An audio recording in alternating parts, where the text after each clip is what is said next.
Tem que ler Romanos e entender quais são os pontos de Paulo. Vocês têm que ler Romanos e ver o que Paulo está concluindo do seu próprio assunto. Porque o apóstolo Paulo fala e conclui o seu assunto. Ele já fala, é isso que eu estou concluindo, é isso que eu estou querendo dizer, é isso que eu estou mostrando para vocês.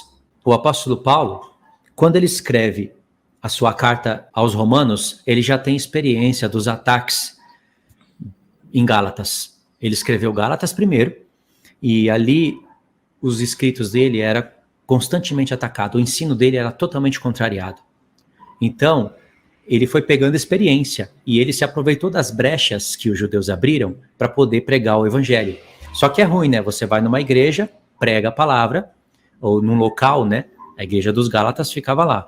Ele prega a palavra, os Gálatas aceitaram e foi com sinais e poder do Espírito Santo. Depois ele vira as costas, os judeus vão lá e começam a contrariar Paulo com a própria lei. E no caso de Paulo era muito mais difícil. Porque, como eu disse ontem, é muito mais difícil a gente ensinar Romanos 9 para vocês, porque a gente tem que ter a responsabilidade de contextualizar o capítulo com toda a carta. Com o contexto imediato, com a carta, com as cartas, com a lei, Salmos e Profetas principalmente, para a gente remontar o contexto no qual Paulo vivia, para não ficar imaginando coisas igual Calvino, igual fazem os reformadores. Então,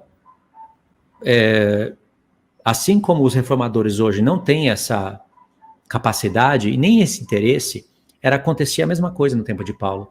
Paulo ensinava o evangelho num tempo no qual havia templo, havia os sacrifícios, havia as pessoas ali, as sinagogas judaicas espalhadas por todo mundo.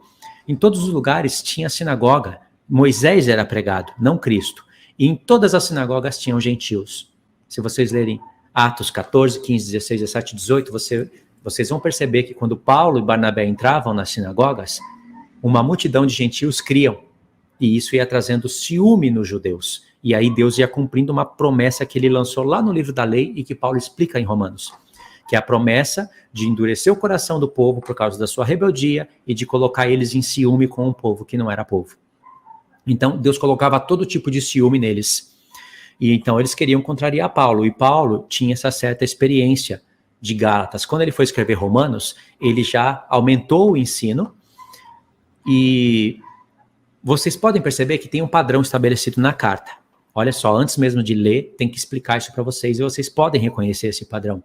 O apóstolo Paulo, em determinados pontos da carta, ele vai aplicar perguntas tendenciosas sobre o seu próprio ensino. São perguntas, é necessário ele aplicar essa pergunta. Mas é uma pergunta que, na verdade, seria uma afirmação. Pessoas iriam ler, iriam falar, olha aqui, ó, o que essa praga está falando. Olha aqui o que ele está falando. Ele é contra a lei, ele é contra Moisés. Olha aí, ó. Ele está falando que é para a gente viver em pecado para a graça ser mais abundante. Olha, ele está falando que os mandamentos são pecados. E aí Paulo, ele aplica essa afirmação em forma de pergunta na sua própria carta, distorce o seu próprio ensino e logo em seguida reduz isso a pó. E por isso fica difícil de entender o ponto. Fica um pouco mais difícil, mas aí é nesse momento em que o Espírito Santo constrói para a gente todo o cenário daquela época. É como se o Espírito Santo remontasse para a gente. Paulo nas sinagogas escrevendo carta e os conflitos que ele vivia. Então, as razões que levaram Paulo a escrever Romanos estão dentro dessa carta, mas para identificar, precisa ler a carta e não livros que explicam sobre essa carta. Se bem que pode trazer algum conhecimento para você histórico, alguma coisa assim, vai ser boa, mas nada melhor do que você ler a carta, voltar, ler, voltar, ler, voltar, escutar, voltar, ler, voltar, ler, voltar, escutar, e fazer linha do tempo e memorizar ela. Aí, irmãos, você tem um filtro. Então, é um padrão na carta dele. E as pessoas não entendem o porquê que Paulo está fazendo isso. E nesses pontos, Paulo vai revelando o Evangelho de Cristo. Eu separei aqui alguns textos, eu vou mostrar para vocês que isso existe e que isso vai dar contexto para Romanos 9. Porque o motivo que leva Paulo a escrever Romanos é para trazer a unificação entre judeus e gentios, para desvincular o cristianismo do judaísmo, que atacava a verdade de Cristo, e lançavam perguntas para Paulo. Eles achavam que as perguntas os mestres da lei, fariseus e saduceus, e pessoas até infiltradas achavam que as perguntas que eles fariam ali, que eles falavam, seriam irrefutáveis. E Paulo encontrou brechas. E Paulo entrou nessas brechas e conseguiu ensinar o correto para eles. Então Paulo, ele se deixa a sua presença na carta. É como se ele estivesse na carta se defendendo, porque ele aplica uma defesa para ele e aplica a defesa no evangelho o tempo todo. São só exemplos. Nós não vamos ler Romanos 3 nessa rodada porque não dá tempo para vocês perceberem que o que eu estou falando é verdade. Eu vou compartilhar a tela aqui e vocês vão prestando atenção, tá? Ó, Romanos 3, verso 1, diz assim: qual é, pois, a vantagem do judeu? Ou qual a utilidade da circuncisão? É uma pergunta já, que ele aplicou. E por que Paulo faz essa pergunta? Na verdade, essa pergunta, ela seria uma afirmação tendenciosa, distorcendo o ensino de Paulo. Iriam ler aqui esses versos anteriores, por exemplo, Romanos 2, a partir do verso 25. Olha, Paulo está explicando. Porque a circuncisão tem valor se praticares a lei. Ele estava falando dos judeus rebeldes, no contexto todo, né? Daqueles que se achavam mestres da lei, mas não praticavam a lei. Então, esse é o ponto. Se és, porém, transgressor da lei, a tua circuncisão já se tornou em incircuncisão. E aqui entra os gentios. Se, pois, a incircuncisão observa os preceitos da lei, não será ela, porventura, considerada como circuncisão? E os judeus não iriam entender isso daqui. Como assim? Os gentios não precisam circuncidar, não precisam guardar a lei de Moisés, e a incircuncisão deles vai se tornar incircuncisão? Não faz sentido. Eles iriam começar a pensar isso. E Paulo continua. E se aquele que é incircunciso por natureza cumpre a lei, certamente ele te julgará a ti. Aqui os judeus já iam ficar bravos.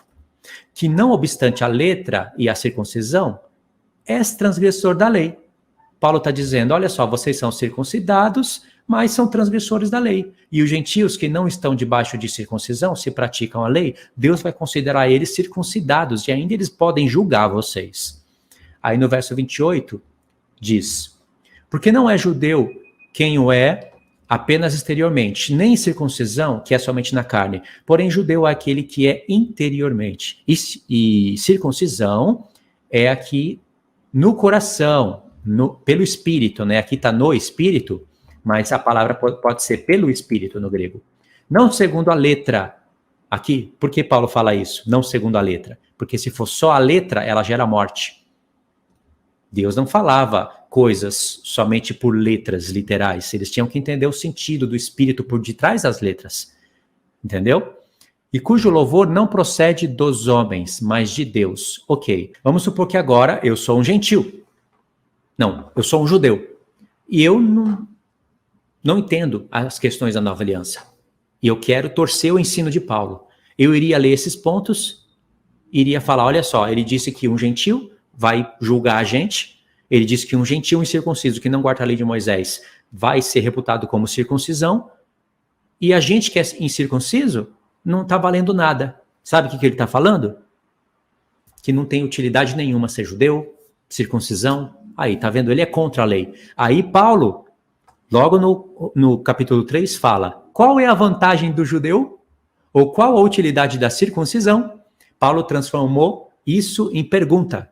Isso seria uma afirmação. Iriam falar, Paulo está falando que o judeu não tem vantagem e que a circuncisão não presta para nada. Aí Paulo falou, qual que é? Muita, sobre todos os aspectos, principalmente porque aos judeus foram confiados oráculos de Deus. Tá vendo? Então, esse é um padrão que vai estar na carta toda, tá? Para você chegar em Romanos 9, com a ideia, assim, muito fácil de entender, aspas, não é tão fácil assim, mas vai ser bem mais fácil se você levar em conta os debates de Paulo, a complexidade dos temas, que depois que você estuda, não tem mais nada de complexo. Depois é só festa, é alegria em ler e entender. Eu queria dar uma nota interessante na explicação do Luiz. Eu achei interessante porque você vê um cenário entre pessoas que querem ser teimosas, querendo misturar as coisas, fazendo que as pessoas venham entender que as obras da lei é que salva, sendo que, na verdade, é a graça de Cristo que salva. E, ao mesmo tempo, você vê que Paulo fez um desafio. E esse desafio, ele fez uma resposta tremenda, ao passo de deixar todas as pessoas assim, meio que sem resposta. Porque você vê que as cartas de Paulo, tem os desafios, tem perguntas retóricas, ou seja, perguntas que já têm resposta, justamente para deixar um ponto de interrogação, mas com uma resposta logo direta, né? Por quê? Porque era um ambiente de luta, de batalha intelectual, no conceito teológico. Porque, para você ter uma ideia, quando Paulo falava em Gálatas que você cai da graça no momento que você pratica as obras da lei, por que você vê Paulo falando isso? Porque o cara está tentando insistir para as pessoas que é em Cristo que há salvação, que todos é justificado pelas obras da lei, pelas obras da fé, pela fé, mediante a fé que você é justificado em Cristo Jesus. Você vê que ele usa o exemplo de Abraão, você vê que ele usa o exemplo até de Sara, dizendo da mãe da livre, você vê que a mãe da escrava Jerusalém lá do alto, Jerusalém terrena. Paulo ele usa tudo isso justamente por quê? Para lançar um desafio, ao mesmo tempo com uma resposta, justamente para resolver todo esse problema. Então, irmãos, vocês podem pensar que isso não tem nada a ver com Romanos 9, com calvinismo, mas tem tudo a ver. Porque o tema do apóstolo Paulo em Romanos todo é esse. É difícil de entender porque ele está se defendendo dos ataques judaístas, que usavam a lei de maneira distorcida. Oh, esqueci de pôr o tempo aqui. Usava a lei de maneira distorcida. Então, presta atenção na live, que ela é como um filme. Sabe aqueles filmes quebra-cabeça? São 3 cabeças aqui que nós vamos tentar sim alinhar até chegarmos em Romanos 9. E dali a gente vai manter todo mundo dentro de um capítulo só. Entendeu? Dá para sentir que a live está tendo essa sensação, né, que eu estou sentindo. Então parece que está desconexo, mas não é não. Cada um está comentando um ponto, depois a gente junta as peças. Se vocês escreverem mais e prestarem... Pode escrever, pode conversar, mas se prestarem mais atenção, vocês vão entender. Romanos 3. Vou repetir e vou ler. Eu vou sempre voltar em Romanos 3 até a gente sair de lá, porque Romanos 3 é um dos capítulos que fundamentam o primeiro ponto do calvinismo. Ele tem 5 pontos. O primeiro é depravação total. O segundo é eleição incondicional. O terceiro é expiação limitada. O quarto é graça irresistível. E o quinto é perseverança dos santos. Um ponto tem a ver com o outro. Depravação total. Ou seja, todos nós somos totalmente depravados. E um ponto explica o outro. Significa que, porque nós somos depravados, não podemos ouvir o chamado de Deus, a não ser... Ponto 2, que venha uma eleição incondicional. Não é você, não é sua fé, não é sua fé, dizem eles, e todos eles dizem abertamente. É a eleição, a fé é uma consequência da eleição. Você é incapaz de atender o chamado de Deus, porque você está morto. Eles pegam o texto de Efésios, capítulo 2, quando Paulo fala, quando nós estávamos mortos em ofensas e pecados, e parece que eles entendem que é um morto literal mesmo. Né, que não pode ouvir, ver nada, é morto. Aí Deus vem e te dá vida. Primeiro ele te dá vida, faz você nascer de novo, para depois você ter fé. Esse é o ponto calvinista. Então, eleição é incondicional. Terceiro ponto, já que a eleição é incondicional, a expiação é limitada. Nenhuma gotinha de sangue vai ser derramada como desperdício, por alguém que não aceitou. Não, isso vai desperdiçar sangue para quê? Eu vou derramar sangue só pelos meus. E cada ponto desse é uma agressão à verdade bíblica. Porque cada texto é escrito totalmente ao contrário de cada ponto. Estranho, né? Aí vem graça irresistível. Assim, não tem como você resistir. Você voluntariamente, aspas, atende o chamado gracioso do bondoso Deus. Para você é glória, e para os outros, justiça. Contraditório. Justiça. É contraditório. Aí vem o quinto ponto, que é uma defesa. O quinto ponto defende toda a linha deles, porque muitas pessoas, não entendendo isso, falam para os calvinistas e eles até se alegram. É como se você pegasse munição, desce para eles, aí eles carregam a arma e atira contra os outros. Por isso que eles se tornaram tão fortes. Aí tem pessoa que fala, já que eu sou eleito, eu vou viver de qualquer jeito, não precisa fazer nada e não sei o quê. Isso é argumento de quem não sabe defender a palavra, de quem nem entendeu o que eles estão passando.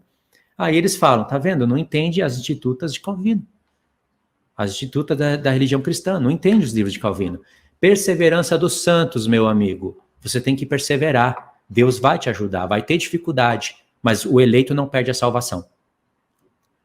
O primeiro ponto, ele fundamenta todos os outros. Se o primeiro cair por terra, nenhum dos outros fazem sentido. Então, o primeiro ponto é fundado em cima de Romanos 3. Não é em cima de Romanos 9. É em cima de Romanos 3. Então, vamos ler Romanos 3. Ainda não é o ponto. Só grava isso que eu estou falando. Vamos continuar aquele raciocínio da cirurgia do apóstolo Paulo, da defesa dele no evangelho, da luta dele contra os judeus.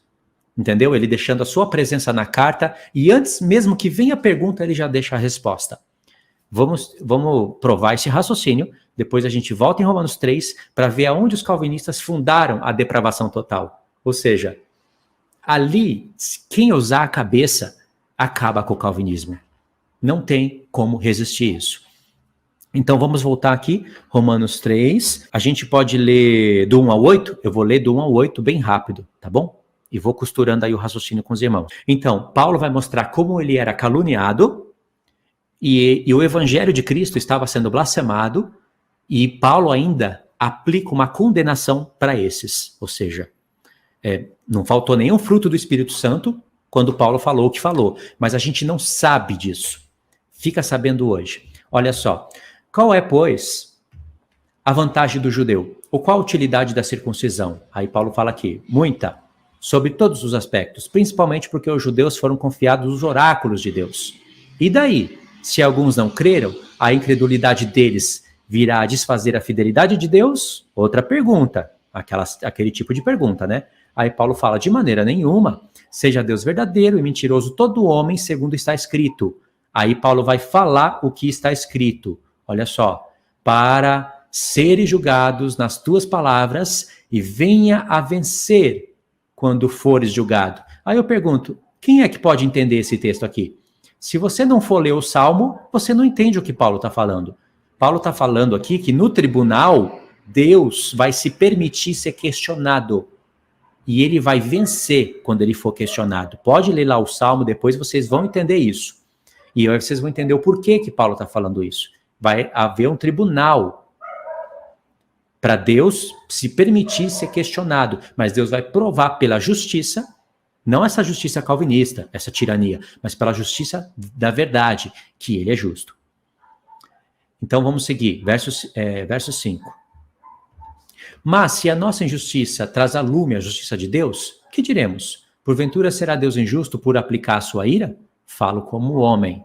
Certo que não. Do contrário, como julgará Deus o mundo? Essa questão aqui, irmãos, se eu parar para explicar para vocês, nós vamos ficar muito tempo no capítulo. Então, como não é muito importante, eu vou deixar para a próxima. Verso 7, seguindo o raciocínio. E se por causa da minha mentira fica em relevo a verdade de Deus, para a sua glória, por que sou eu ainda condenado pecador? Os calvinistas, eles começam a torcer tudo isso daqui. Entendeu? Tudo. E Paulo está falando aqui de questões judaicas de pessoas infiéis que não estavam aceitando a justiça de Deus, que é Cristo. E eu vou mostrar isso para vocês. Aí o verso 8, olha aqui a defesa do apóstolo Paulo. E por que não dizemos, como alguns caluniosamente afirma que o fazemos? Pratiquemos males para que venham bens. A condenação deste é justa. Deixa eu mostrar um negócio aqui para vocês. Muitas pessoas iriam ler esse texto aqui de Romanos 8 assim. Olha que texto difícil. E por que não dizemos, como alguns caluniosamente afirma que pratiquemos? Pratiquemos males para que venham bens? Está errado essa leitura aqui. Não é só porque você está vendo o ponto de interrogação aqui que você vai ler isso daqui como se fosse uma pergunta. Isso é uma afirmação. A pergunta diz respeito ao que está aqui, ó. E por que não dizemos? Entendeu? Então essa frase se lê assim. E por que não dizemos? Como alguns caluniosamente afirma que pratiquemos. Aqui está a pergunta. Aí a afirmação que falavam contra Paulo de maneira caluniosa era essa.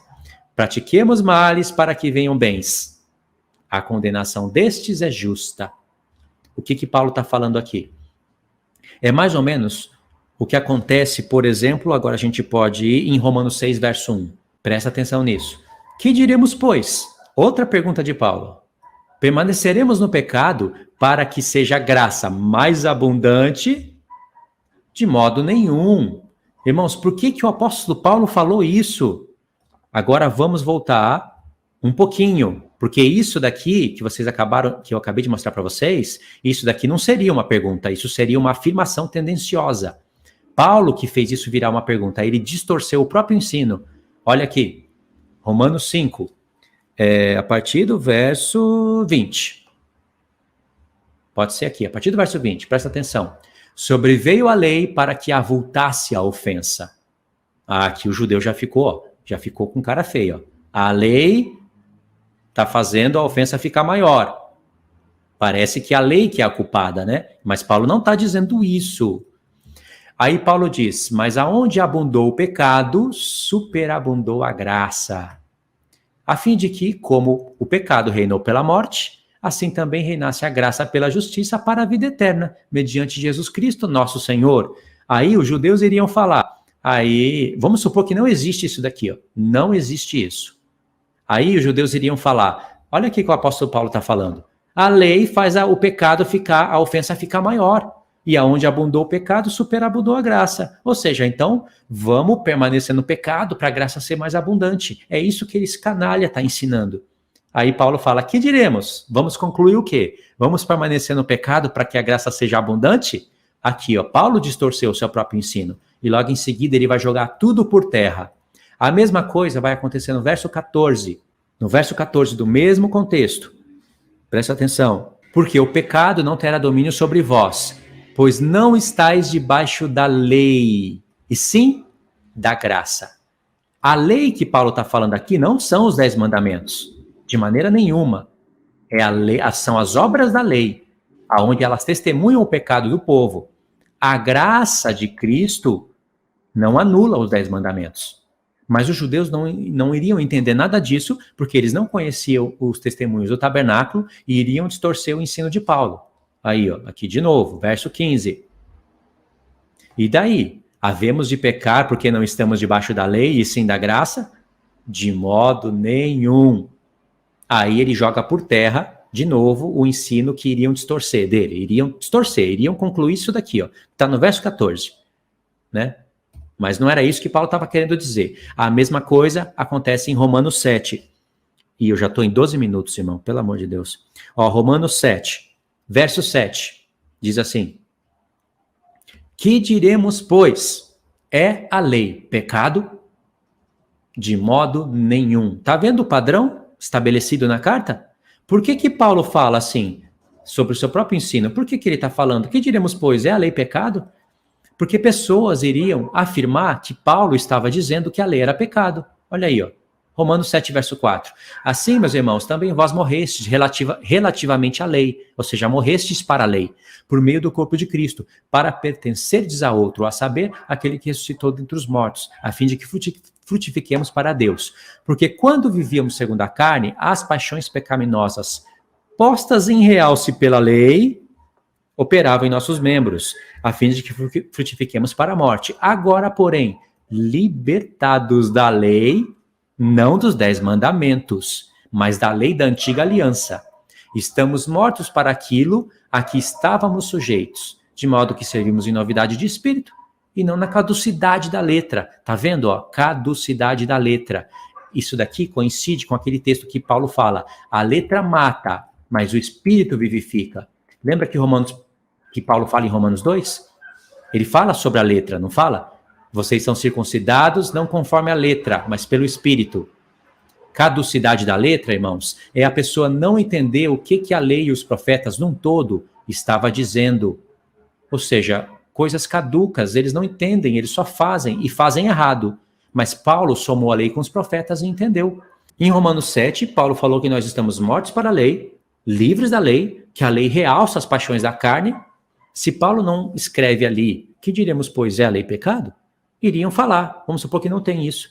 Iriam falar, olha aqui, a lei só pode ser pecado. Até mesmo nós, aqui, a igreja, iria falar que a lei é pecado. E muitos ainda falam que a lei de Deus é pecado. Então, o que Paulo está fazendo? Defendendo o seu ensino contra os ataques judaicos. O que tudo isso tem a ver com Romanos 3? Joga tudo isso em cima do calvinismo e acabou com o calvinismo, porque a depravação total cai por terra. Vocês vão entender o porquê que eu estou mostrando isso. Esse padrão está em Romanos, E acaba ali, quando chega em Romanos 7, acabou. Não vai ter mais essa questão de que diremos, pois? É isso assim? É isso que eu estou querendo dizer? De modo nenhum. Isso não foi feito umas 3, 4 vezes? E aí, que diremos? Vamos concluir o quê? É isso que eu estou querendo dizer? Claro que não. Isso acaba em Romanos 7. Mas em Romanos 9, Paulo vai falar que diremos, pois? Que diremos, pois? Mas aí ele vai concluir a maneira certinha. Entendeu? É um padrão dentro de Romanos, dentro de Gálatas acontece também, bem menos, mas acontece. Foi fantástico, a explicação foi excelente, e só quero dar um parecer importante para vocês, irmãos. Todos os textos que a gente for ler aqui, principalmente quando for mostrado na tela, vocês costumem prestar atenção, e aí vocês vê o raciocínio, a gesticulação completa de todos os irmãos que falarem aqui. Evidentemente que o Luiz, o Jean, vão falar mais que eu, porque eles são convidados, mas preste atenção, porque tudo que for falado aqui faz ligação com Romanos 9, mesmo que você... Acho que todo mundo está entendendo que está fazendo ligação completa e fazendo coerência para que você entenda o objetivo final. Esse texto que o irmão Luiz ele citou é para a gente entender a essência do verdadeiro significado da passagem que a gente vai dizer hoje. Porque você está vendo que Paulo ele está mostrando o caminho certo, a lógica certa para os judeus que estavam sempre querendo refutá-lo.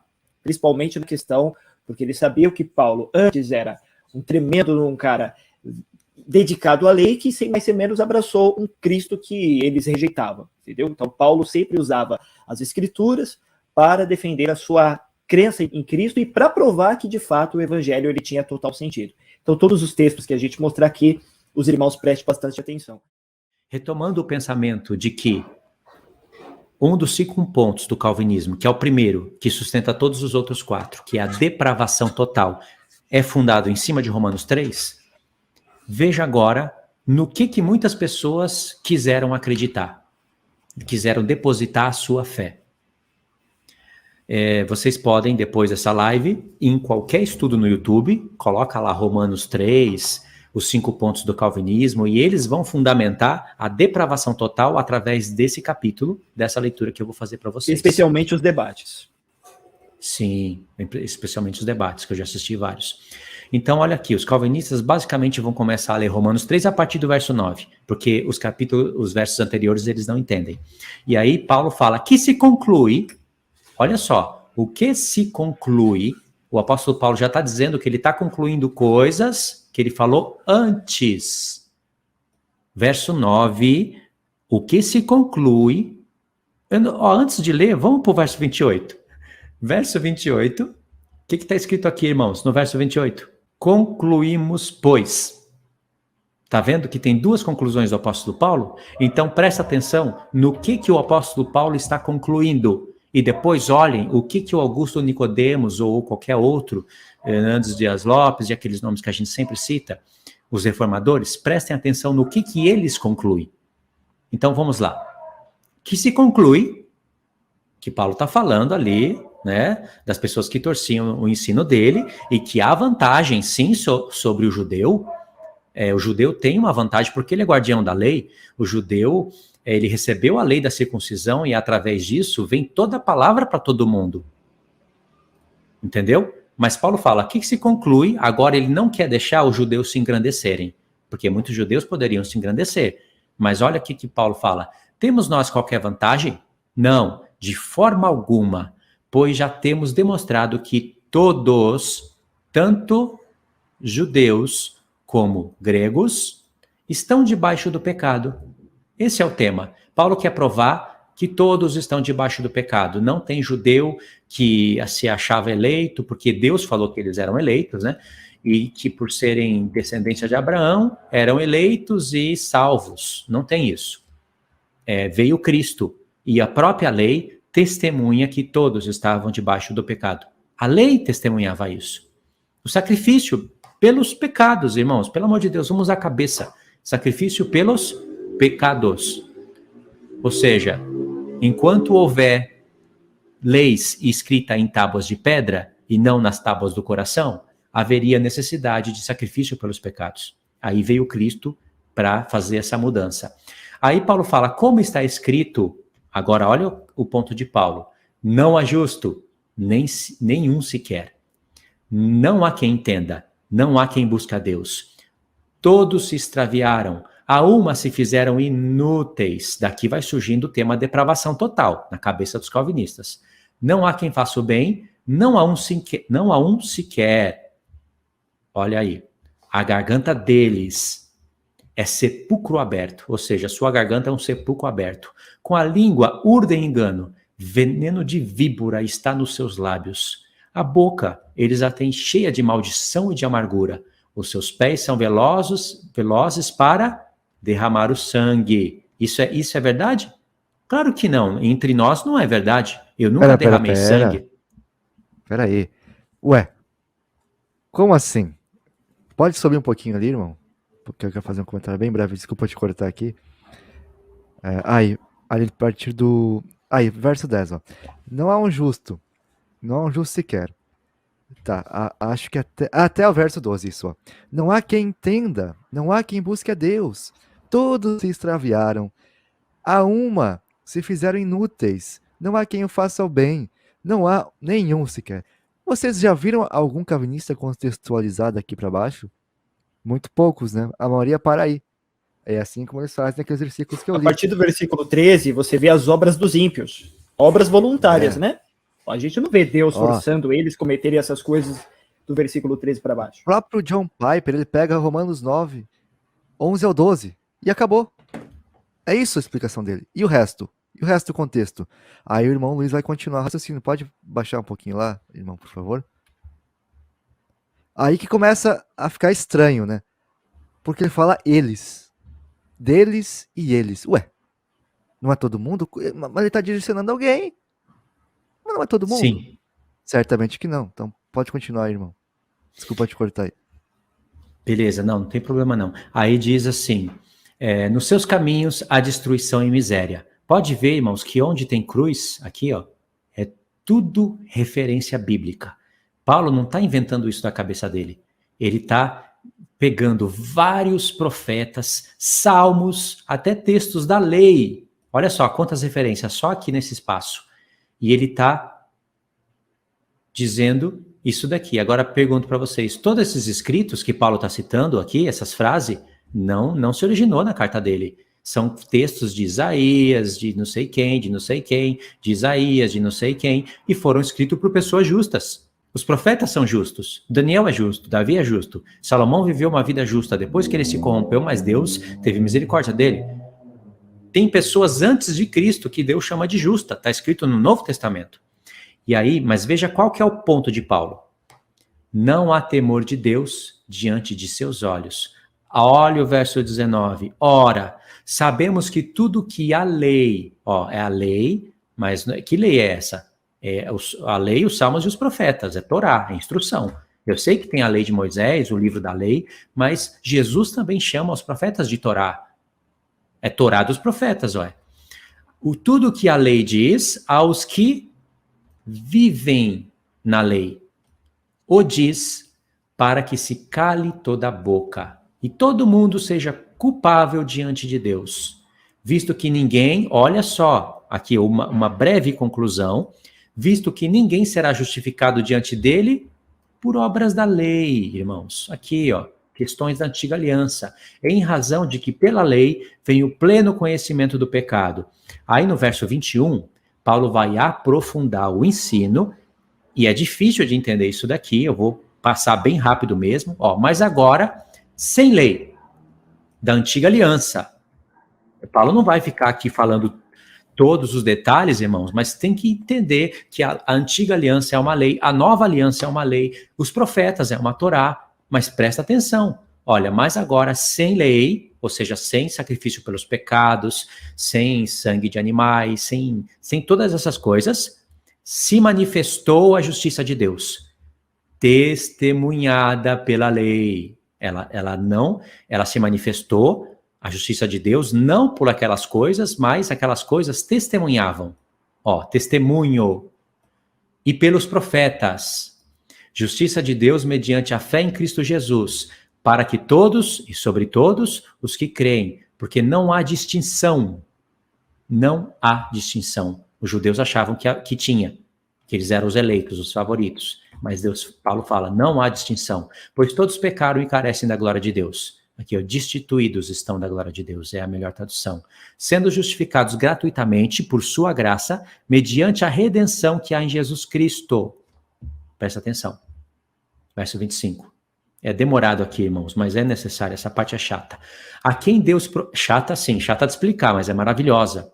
A quem Deus propôs no seu sangue como propiciação. Olha aqui, ó, o propiciatório, a arca da aliança testemunhava o que Cristo faria. Tá vendo? A nossa justiça não se manifestou porque um sangue foi derramado na arca da aliança, mas porque Cristo derramou seu sangue na cruz. A arca da aliança testemunhava o que ele faria. Mediante a fé, para manifestar a justiça, por ter Deus, na sua tolerância, deixado impune os pecados anteriormente cometidos. Deixado impunes, como assim? Porque Deus, ele ia tolerando os pecados. A arca da aliança, ela ia cobrindo os pecados. Capar, de cobrir. Não é que Deus removia, ele cobria, ele levava em conta. Por quê? Paulo mesmo explica. Tendo em vista a manifestação da sua justiça no tempo presente. Quando o filho olhava para a expiação na arca da aliança e para todos os sacrifícios que ele pedia, perfeito, sem, sabe, perfeito porque era para falar a respeito dele. Isso era que ele tinha em vista o que ele faria no futuro. Então ele era tolerante. Para ele mesmo ser justo e o justificador daquele que tem fé em Jesus. Onde está a jactância agora?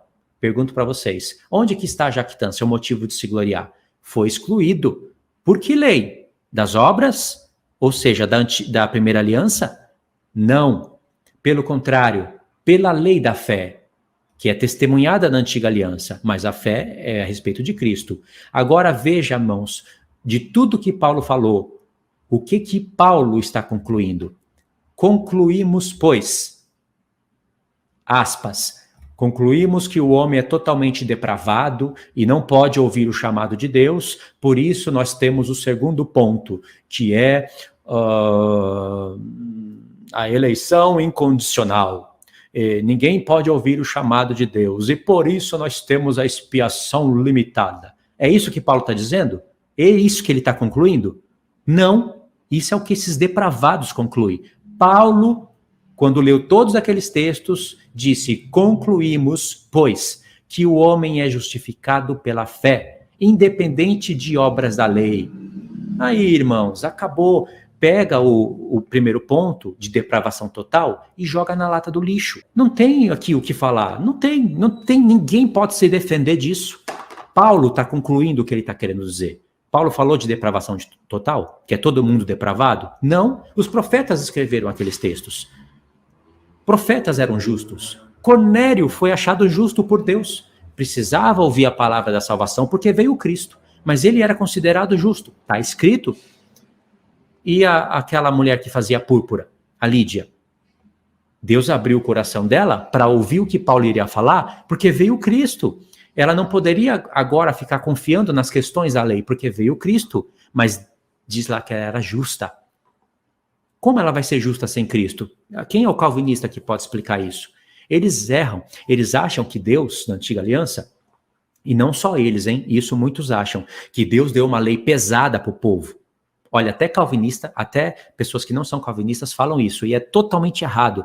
Deus deu uma lei pesada para o povo, que ninguém pode cumprir, é uma missão impossível, e quando o homem fosse tentar cumprir, aí Deus falava, tá vendo, você não cumpre, pecador, mas pode deixar, eu vou enviar o meu filho lá no futuro para libertar vocês dessa maldição de Moisés. Irmãos, qual é o problema do povo? Isso é praticamente um calvinismo. Deus dá uma lei para o povo cumprir, pesado, ninguém pode cumprir aquilo, é impossível, e aí, pronto, bota todo mundo debaixo do pecado por causa disso, e a lei é maldição. Aí Cristo veio nos libertar da maldição da lei. Completamente errado, irmãos. As maldições da lei que Paulo fala, era aquelas, apedrejamento, sabe, aquele, quem transgredisse a lei, tinha que morrer conforme a lei falava, Cristo nos libertou disso. E quando Paulo fala que Deus deixou a todos debaixo do pecado, é porque a lei num todo, ela testemunhava que o povo estava debaixo do pecado. O fogo do altar não poderia se apagar. Aquele fogo do altar de bronze tinha que ficar aceso sempre, mostrando que todos ali estão debaixo do pecado, estavam levando sacrifícios porque nunca estavam aptos a guardarem os 10 mandamentos, sempre transgredindo. Mas Deus ia sendo paciente, tudo aquilo testemunharia o plano do seu filho. Mas quando vem o filho, as obras da lei, elas perdem o seu sentido, o seu valor de prática, mas elas não perdem o seu valor para testemunhar a Cristo. Nós não estamos mais debaixo de aio, ou seja, da lei. Não estamos mais debaixo disso, mas precisamos dela para falar de Cristo hoje. Porque sem ela a gente não entende as coisas. Entendeu? Então, eu acredito que deu para vocês entenderem, né? Deus não deu lei pesada para o povo, coisa nenhuma. Deus deu uma lei justa. Não era a plenitude, não era aquela lei que nós vivemos hoje. Não, claro que não era, mas era para o povo praticar. Deus falou, minhas coisas santas. Tudo aquilo ali era santificado por Deus, ainda que era sangue de animais. Eu sei que contrastando isso com o Filho de Deus, aquilo perde o valor. Mas antes de Cristo, as obras da lei salvavam. E eu vou provar isso para vocês na próxima rodada. Depois de Cristo, as obras da lei não salvam. Antes de Cristo, as obras da lei salvavam. E o próprio Deus que falava isso. As pessoas não entendem isso, embora esteja escrito. Deu para entender, irmãos? Excelente, isso é justamente por isso que os judeus, depois que Cristo já tinha feito o sacrifício, ainda queriam seguir a lei, porque eles sabiam que as obras da lei salvavam. Por que seriam tão tolos de discutir com Paulo sobre as obras da lei se eles soubessem que as obras da lei não tinham valor algum? Não, porque eles sabiam, sim, que as pessoas eram salvas por obras da lei. Só que eles não entenderam o significado do sacrifício de Cristo. Por isso que Paulo escreveu essas coisas. Entenderam? Sim. Então não tem nada a ver com o que muita gente diz. Imagina só, Deus dá uma lei que é impossível ser cumprida. Se fosse impossível ser cumprida, todo mundo estaria morto já. Porque quem transgredia a lei, em alguns pontos, era morto. Entendeu? Então vejam, a incoerência, tanto dos calvinistas, quanto de algumas pessoas também que creem dessa forma. Não creem igual os calvinistas, não chegam a esse nível de loucura. Mas também acabam confundindo as coisas. Mas continua uma incoerência no caso. Exatamente, a incoerência permanece neles. É que Paulo está explicando um aspecto, né? Ele está explicando o aspecto mais necessário para aquela época. Mas ele não explicou isso que eu estou falando, mas na carta dele, ele deixa os versos que nos deixam a entender. Depois, na próxima rodada, eu vou provar para vocês isso. Porque Deus não pode ser mentiroso. Deus não mentiu. É que as pessoas não entendem o raciocínio de Paulo, não entendem porque não leem a lei, de fato. Mas eu vou explicar para vocês. Então tá, acredito que a gente pode ir para Romanos 9. Já deu para entender que Romanos 3, o ponto não é depravação total, porque senão Paulo concluiria. Ainda que ele não usasse essa expressão, depravação total, ele falaria, né? Bom, vamos concluir então, irmãos, que realmente nós não temos como atender o chamado de Deus, precisa então de uma eleição incondicional e assim vai, é isso que eu estou querendo dizer para vocês. Paulo não fala nada disso, ele está falando de justificação de judeus e gentios, que não há acepção. Todos pecaram, todos precisam de Deus, e ainda que os judeus achem isso injusto, ele vai continuar debatendo isso dentro de Romanos 9, ainda que vocês achem isso injusto, eu vou mostrar para vocês que isso não é injusto.